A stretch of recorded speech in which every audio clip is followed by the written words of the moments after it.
ഇന്നത്തെ ക്ലാസ്സിൽ നമ്മൾ അറ്റോർണി ജനറലിനെ പറ്റിയാണ് നോക്കുന്നത്.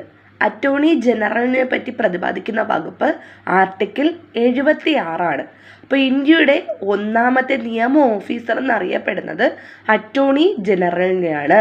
ഇന്ത്യയുടെ ഒന്നാമത്തെ നിയമ ഓഫീസറാണ് അറ്റോർണി ജനറൽ. അറ്റോർണി ജനറലിനെ കുറിച്ച് പ്രതിപാദിക്കുന്ന ഭരണഘടനാ വകുപ്പാണ് ആർട്ടിക്കിൾ 76. അപ്പോൾ ആർട്ടിക്കിൾ 76 അറ്റോർണി ജനറലിനെ കുറിച്ച് പ്രതിപാദിക്കുന്നത്. കേന്ദ്ര ഗവൺമെൻറ്റിന് നിയമോപദേശം നൽകുന്നത് അറ്റോർണി ജനറലാണ്. അപ്പോൾ കേന്ദ്ര ഗവൺമെൻറ്റിന് നിയമോപദേശം നൽകുന്നത് അറ്റോർണി ജനറലാണ്. അറ്റോർണി ജനറലിനെ നിയമിക്കുന്നത് രാഷ്ട്രപതിയാണ്. തൽസ്ഥാനത്ത് നിന്ന് നീക്കം ചെയ്യുന്നതും രാഷ്ട്രപതിയാണ്. അറ്റോർണി ജനറലിനെ നിയമിക്കുന്നതും തൽസ്ഥാനത്ത് നിന്ന് നീക്കം ചെയ്യുന്നതും രാഷ്ട്രപതിയാണ്. അറ്റോർണി ജനറലിന് സുപ്രീം കോടതി ജഡ്ജിക്ക് വേണ്ട യോഗ്യത ഉണ്ടായിരിക്കണം. പാർലമെന്റ് അംഗമല്ല എങ്കിലും പാർലമെന്റ് സമ്മേളനങ്ങൾ പങ്കെടുക്കുവാൻ അവകാശമുള്ള ഉദ്യോഗസ്ഥൻ അറ്റോർണി ജനറലാണ്. അപ്പോൾ എന്താണ്, പാർലമെന്റ് അംഗമല്ലെങ്കിലും പാർലമെന്റ് സമ്മേളനങ്ങളിൽ പങ്കെടുക്കുവാൻ അവകാശമുള്ള ഉദ്യോഗസ്ഥനാണ് അറ്റോർണി ജനറൽ. അറ്റോർണി ജനറലിൻ്റെ ഓഫീസ് കാലാവധി ഭരണഘടനയിൽ ഒന്നും തന്നെ പരാമർശിച്ചിട്ടില്ല.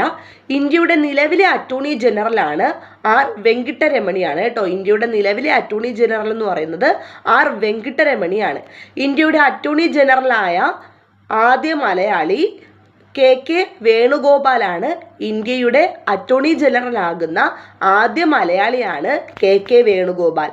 ഇന്ത്യയിലെ ഏത് കോടതിയിൽ ഹാജരാകാൻ അവകാശമുള്ള ഉദ്യോഗസ്ഥനാണ് അറ്റോർണി ജനറൽ. അപ്പോൾ ഇന്ത്യയിലെ ഏത് കോടതിയിലും എപ്പോൾ വേണമെങ്കിലും ഹാജരാകാൻ അവകാശമുള്ള ഉദ്യോഗസ്ഥനാണ് അറ്റോർണി ജനറൽ. ഇന്ത്യയുടെ പ്രഥമ അറ്റോർണി ജനറൽ ആയിരുന്നത് MC സെതൽവാദ് ആണ്. അപ്പോൾ MC സെതൽവാദ് ആണ് ഇന്ത്യയുടെ പ്രഥമ attorney general.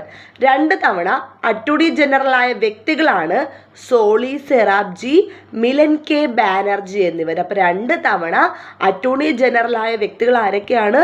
Soly സൊറാബ്ജിയും Milan K ബാനർജിയുമാണ്. ഇന്ത്യയുടെ രണ്ടാമത്തെ നിയമ ഓഫീസറാണ് സോളിസിറ്റർ ജനറൽ. അപ്പോൾ അറ്റോർണി ജനറൽ എന്ന് പറയുന്നത് ഇന്ത്യയുടെ ഒന്നാമത്തെ നിയമ ഓഫീസറാണ്. അത് കഴിഞ്ഞാൽ ഇന്ത്യയുടെ രണ്ടാമത്തെ നിയമ ഓഫീസർ എന്ന് പറയുന്നത് സോളിസിറ്റർ ജനറലിനെയാണ്. ഈ സോളിസിറ്റർ ജനറലിൻ്റെ കാലാവധി 3 വർഷമാണ്.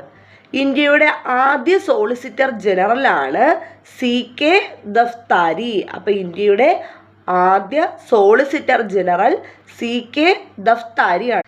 ഇന്ത്യയുടെ നിലവിലെ സോളിസിറ്റർ ജനറൽ തുഷാർ മേത്തയാണ്. അപ്പോൾ ഇന്ത്യയുടെ നിലവിലെ സോളിസിറ്റർ ജനറൽ തുഷാർ മേത്തയാണ്.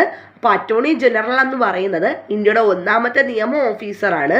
അദ്ദേഹത്തെക്കുറിച്ച് പ്രതിപാദിക്കുന്ന ഭരണഘടന